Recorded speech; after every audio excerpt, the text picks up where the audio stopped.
A Victoria mother touched by mental health issues spoke out in Ottawa today on behalf of her soldier son. Cpl Stuart Langridge killed himself 4 years ago in Edmonton in his barracks. Sheila Fynes says the military investigation into her son's death was flawed and the treatment that her family endured while searching for answers was humiliating. And across Canada, other soldiers are speaking out as well, claiming that the Canadian forces do not properly take care of their own. CTV's Stephanie Sherlock reports. I was devastated. A heartbroken mother rebuffed by the Canadian military after her son's 2008 suicide at his Edmonton barracks. I don't know.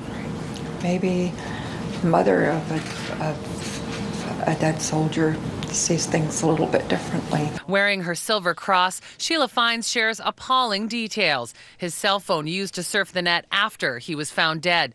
The suicide note kept from her for over a year. No less than 4 erroneous death certificates, and the military's refusal to return her son's possessions.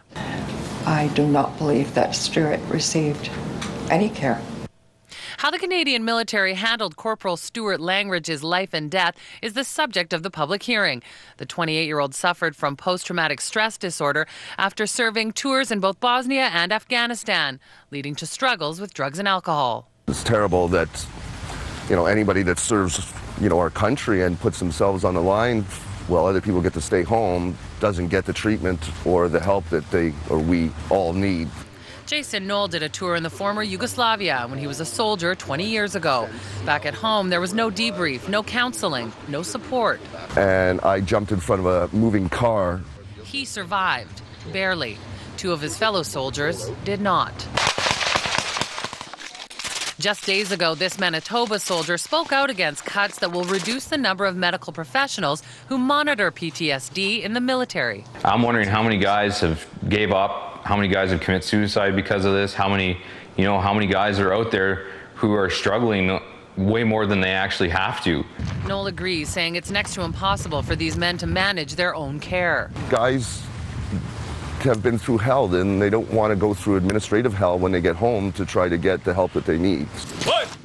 Those cuts coming on the heels of a report stating suicides in the Canadian military are up by 40%. Everything that we do, there be some answers and maybe some accountability, and perhaps that will lead to some changes being made so that our story isn't repeated. Sheila Fynes working to keep the other few and proud from being the forgotten. Stephanie Sherlock, CTV News, Victoria.